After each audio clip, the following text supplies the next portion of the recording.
What's going on, everybody? Brian Mann here, Hands-On Auto Training, end of day, January 27th, 2022. Guys, it is cold in Cleveland. It's not been very fun lately. Hey, if you're not signed up for the Core Premium membership, listen up. You can be entered in to win a drawing for a U-Scope kit. I'll be giving away a U-Scope tomorrow to any Core Premium member. So be sure to get over to handsonautotraining.com, get signed up there, and take a look. Guys, I'm going to tell you, today's video is going to be long. If you like long videos, some of you do, that's great. You're going to enjoy it. I kind of just take you along doing some programming jobs. But then again, I always feel guilty if I'm wasting your time. I don't ever want to waste your time. I feel like almost like I got to pack it in tight and give you guys a lot of good information quick. So this is going to be a long video. Kind of, it's edited. I won't lie to you guys. I go out and I edit a lot of stuff. But you're going to see me kind of go through this thing step by step on a couple jobs. All right, we got ourselves a 2013 GMC Terrain. It's got a replacement power steering rack. This is a power steering control module rack assembly. It's definitely a reman unit, but I don't know if it needs to be programmed. We're going to drop it down, see what codes we got, see what goes on here. And I think I failed to mention the customer complaint is no power steering. So they've tried to do all the configurations and all that stuff with their Snappy and didn't have any luck with that. All right, so here we are with our pre-scan report, and we only have one code in the whole vehicle, and it is in the power steering control module. Let's go ahead and click on the detail button, and we have a vehicle identification number not plausible, probably because this is a junk used rack. So either one of two things, either I'm going to program this and it's going to fix it, or it's going to keep this code. I've had bad remanufactured racks do this before. Okay, so you can see here the VIN number in this rack. This is in a power steering control module or power steering rack. Does not match the vehicle identification number. So I'm going to go ahead and try to program it and see what happens. But I think this is just a bad remanufactured rack. They did not properly wipe it. So we're going to hop over to GM SPS2, and we're going to see what happens. I'm not going to hold my breath on this one. I don't think it's going to work, but I hope I can get the job done for our customer here. We're going to go replace and program and next. And I do have to verify my VIN number is proper, and it is. So we're going to be looking for PSCM. Or EPS, I'm sorry, EPS, electric power steering. We're going to hit programming. There's a couple different options. There's configuration, setup, and programming. We're going to run through our programming first. And I believe it will air out. If you've got the wrong number or wrong VIN number, I think it'll air out at a certain point here. Okay, so we're on the screen. We're going to go ahead and take a picture of this for our customer and for us. There we go. And now we're going to go ahead and hit start programming and see what happens. It'd be awesome if we can get our VIN number updated here, but I don't know what it's going to do. All right, so this is just finishing up here. And it did get a WCC warranty claim code, so that's cool. And I'll be the first one to tell you, I have to look this vehicle up and see what the procedure is, because as you saw before, there are like different steps here. You got configuration, setup, and programming. We just did the programming. What's the next step going to be here? Is it going to be the configuration or the setup? So power steering, gear replacement is a 2.4. Programming and setup, here we go.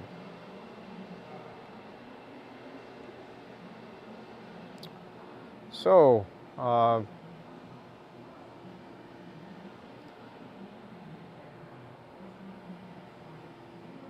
so first you do the programming here, and then you do the configuration, and then you do the setup. So next we gotta go ahead and do the configuration.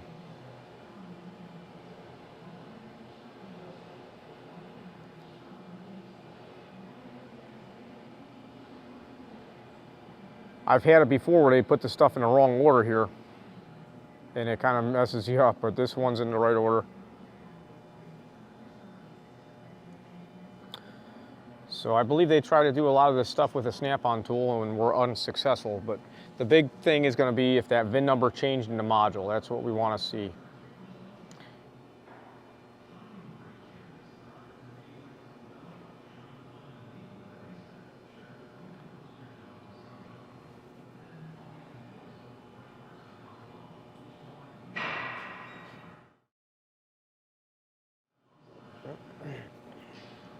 Okay, so that's good.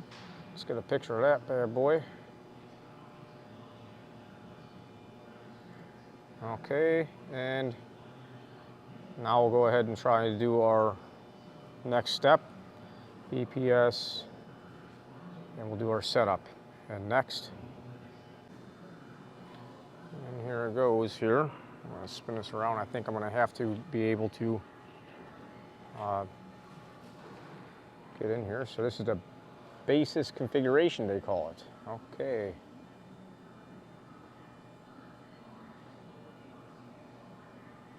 Check the ignition is on and press next. It is. Make sure the driver's door can be opened and closed, and next.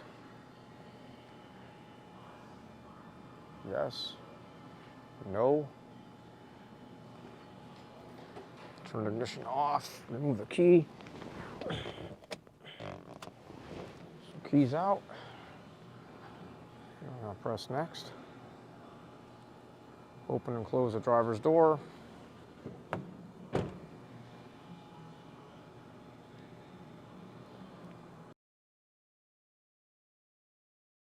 Okay, they want us to turn the ignition on. I'm gonna reach in here and see if I can find it. There we go.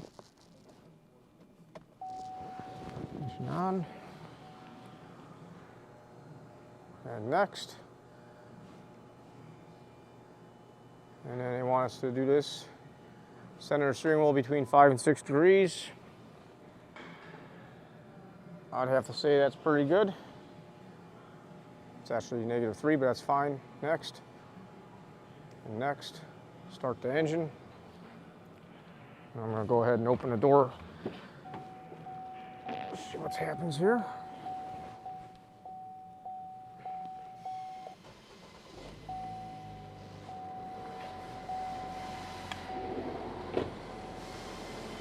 And next, turn the wheel slowly to the left until it reaches its full stop.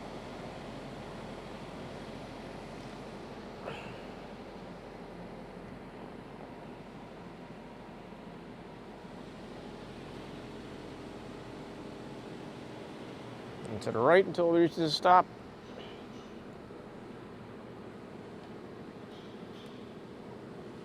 Hey, Josh, do you have the Wi-Fi password? Center steering wheel.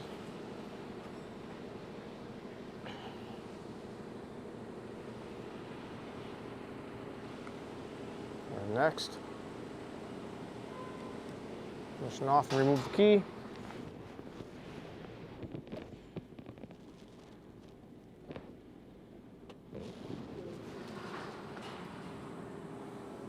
Next, open and close the drawer. Next. And we have to turn the ignition on and press next.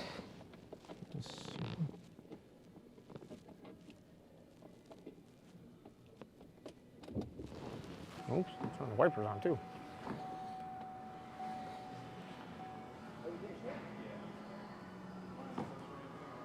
And next. So it looks like we're going to be all done here. Finish. And finish.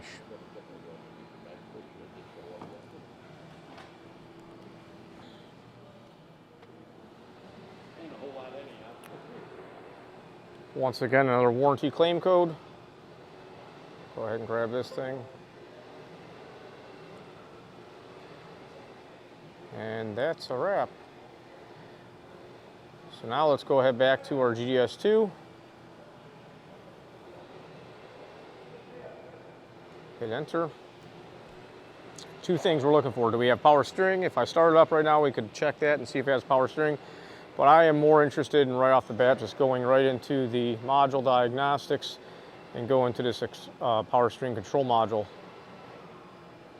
Electric power steering control module. Identification information. Hey, we got the VIN number to change. That's awesome. That's a great thing. Let's see if we've got ourselves some power steering now.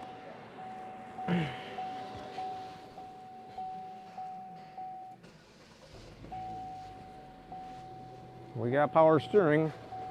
That's good. And of course, we gotta go do a complete vehicle DTC scan and see what came back. So I'm pretty happy for our customer here. I was really thinking it probably wouldn't work, but it did. So I was wrong. I've had many used racks that I can't get to program properly, but this one is, seems like it's gonna do it. Let's see if we got any codes in that power steering. Power steering's good, so that's fantastic. We'll get a report here.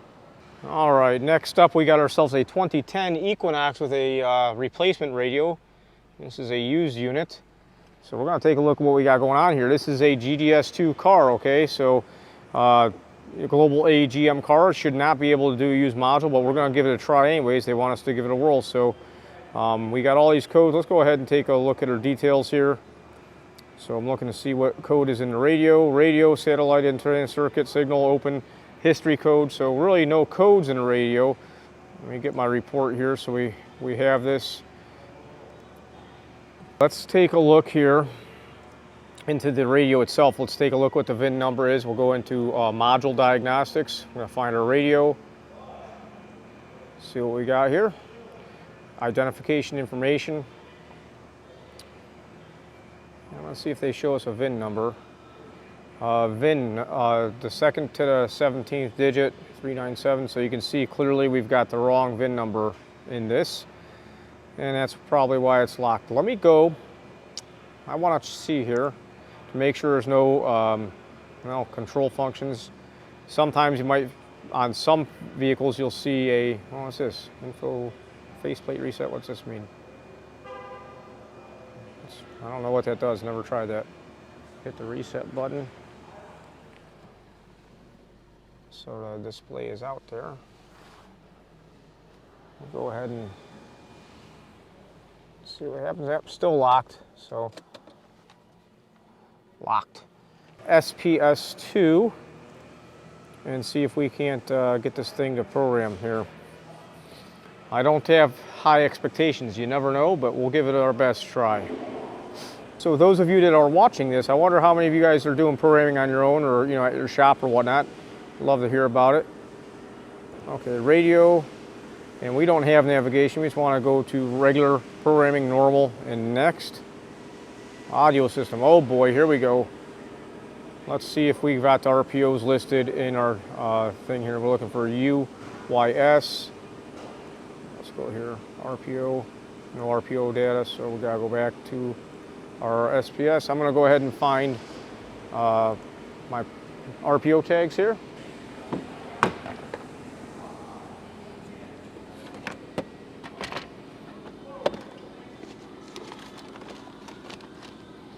And they're buried in a glove box right there. I'll take a picture of that. All right, we got our picture there. It's an MP3 radio. So here we go. And next, probably gonna play 1,000 questions. That's the one thing I don't like doing with radios. It takes so much time to do these things and it may or may not work. Okay, so check this out. I got this message. I think why this message popped up, it says the tool's doing something else, is because I didn't X out of that special function. So let's go ahead and try this. Actually, let's X out of that. I'll hit the reset button and let's hit next. That's nice of GM not allowing me to make too many errors, right? All right, here's that part of 20 questions like I was mentioning. There are like a lot of options. So we gotta scroll down here, go to our tuner. We don't have South America, right? Let's go ahead and check this one. Middle East, Saudi Arabia, that's not us. New calibrations, domestic with XM satellite. Does this have XM? Sometimes you'll see a button that says XM. We're under band. A lot of times I look for the antenna that looks like a shark, but I think this might be an XM antenna here. Probably right there. So let's see what our other options are. Domestic with XM or domestic, well, I'm gonna put this as XM. I think this does have the XM. Let me know what you guys think. Maybe I'm wrong. And now we gotta choose from some more. We gotta go to our audio selection. SPS2, I do not like their drop-down menus. They're very clunky. So does this have UZ8 or not? I gotta find that. We do not have UZ8, so it's not that one. Let's go ahead down here. UW6. We do have UW6 on our RPO, so this is our option for that one. Now let's go ahead down here. What else we got? System. This is probably going to turn out to be a boatload of a program here. Let's see here. KT, we are saying that we have XM, so we don't want to do that. Let's go this one with XM. Oh, this does have XM. You see how there they say with XM, U2K? We do have U2K, so this does have that. But what's a PDIM? Lovely. Decisions. Radios just don't pay, in my opinion. Does it have a KTA? Let's see, KTA, KTB.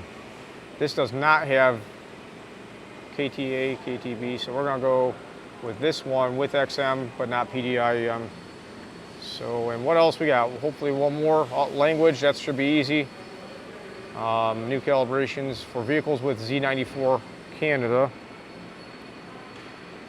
We do not have Z94.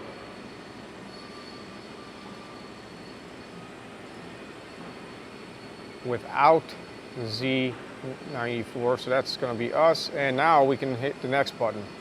I'm telling you, programming radios, in my opinion, is harder than programming anything else on a vehicle, at least for GMs. So here we go. We'll see if this works. Take a look what time it is too, because I think this is going to be a long one. This is 11:09 a.m. And once it starts, I'll go ahead and get back to you. But if you're going to be programming radios, shouldn't be like me. I'm over here, gave them a little bit of a discount for this because I just did the other job here, and I wish I didn't do that now. All right, and it just started there, and I thought I think it was 11:09. Still 11:09, but that was really close to a minute. I bet that's things, yeah, real close to a minute took to get started. So estimated time over 40 minutes, but it's counting down pretty quick. This thing is still going. I don't remember what we started out with our time. I'll be the first one to tell you. Maybe I'll see it in editing, but it's a long program. So I got a call for the next job we're going to stop at is a, I don't even know what year. I think it's 11 or a 12 E-Series van, and it's having trouble passing E-Check. I've heard mixed stories about this vehicle. I've had many, for whatever reason, is these E-Series vans either not run the monitors and you can't get them to pass E-Check or the emissions check in Ohio, which all your readiness, or not all your readiness monitors, but you need to have a certain amount of your comprehensive monitors to pass and all that stuff. Either they won't run the monitors or there's a communication problem with the scan tool. And I'm thinking on this one that they said there's a communication problem where the E-Check place says they can't communicate with it, but their scan tool does. So I'm really curious to maybe get my generic OBD2 scanner on this thing when we get there, and we'll see what happens. And well, I'll catch up with you guys after this is done. We're still chugging along here. Okay, it looks like that was right around a 20-minute program there. That's a lot of time, right? So let's see what we have here. And we have a radio that's unlocked. Now, they were telling me they had no volume before, so, oh well, guys, we still don't have any volume, so I think they better go back to the drawing board on this one, but I got to roll. 2012 Ford E-Series van, and just so you know, this thing passed all of its monitors. Everything's passed, everything's complete, so that's great. Nothing's going on here, no check engine light, no codes, all the monitors passed. And I've seen this before, the state of Ohio, lovely EPA, says that for some reason they can't communicate with it. So I'm gonna peruse, take a look around the Identifix, see if there's anything out there for common problems, look for TSBs from Ford. All right, guys, I'm trying to do my due diligence here because I don't know what to do with this situation when the E-Check place says it doesn't communicate. So we've got our breakout box hooked up. Guys, what should we have between pins 6 and 14 of our DLC? 6 and 14 of our DLC, can low, can high. We're looking for 60 ohms, right? There we go, we got 60 ohms reading on our meter. So that's cool. Let's go ahead and just take a look at the voltage on the CAN bus.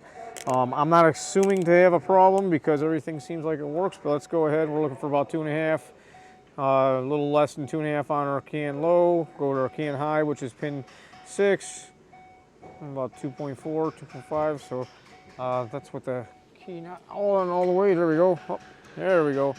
2.7 on our CAN high, 2.3 on our CAN low. Guys, I don't see any issues here. I'm just trying to cover my bases for my customer. Let's go ahead and use the Cardac 3 Plus to see if we've got ourselves any problems reading the emissions monitors with this guy. So I'll go ahead and plug this in here. Just so you know, I did crank my head up underneath there to see if I saw anything aftermarket. I really don't see much going on here. So let's go to our J2534 toolbox. Just gonna go ahead and launch this thing real quick.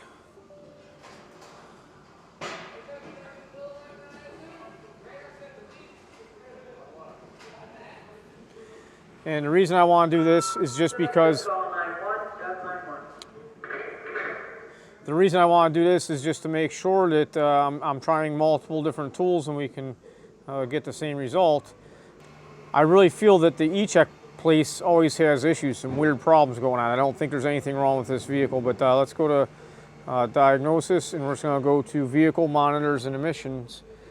So check monitors.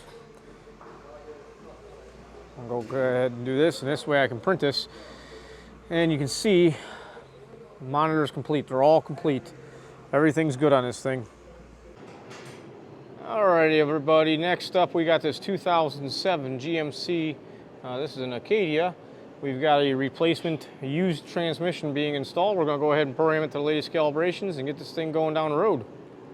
Okay, we're going to go ahead and select our sequential programming. I don't think we have an individual TCM function here. Sometimes there is, but there isn't in this case. So we're going to have to go to sequential. That's going to do TCM and ECM.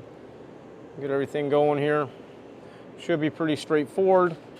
I just got a call that I think it was a Buick LeSabre, the 2000 Buick LeSabre job that I was messing around with 2 days ago. Got another computer for that, so we might be headed back there next. Take care of that one. See if we can get the security and the programming to go through.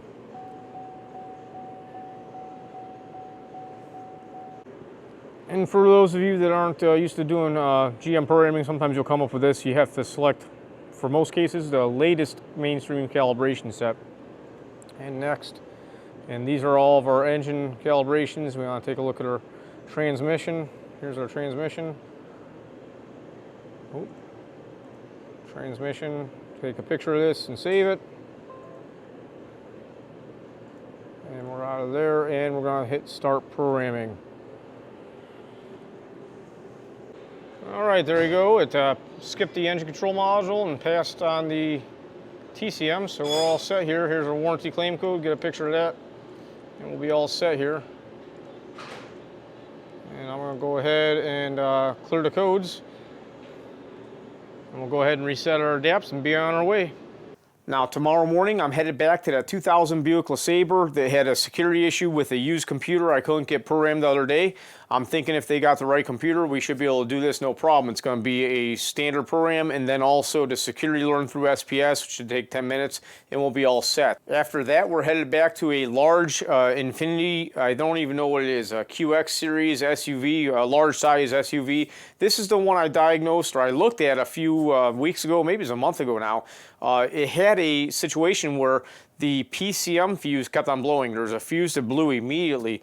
Once we unplugged the ECM, the fuse did not blow anymore, so I told him to get another computer. It turns out we believe the customer jumped this thing backwards. So tomorrow we're going to head out there. We're going to take a look at what we can do with, I think we'll try the IM608 first.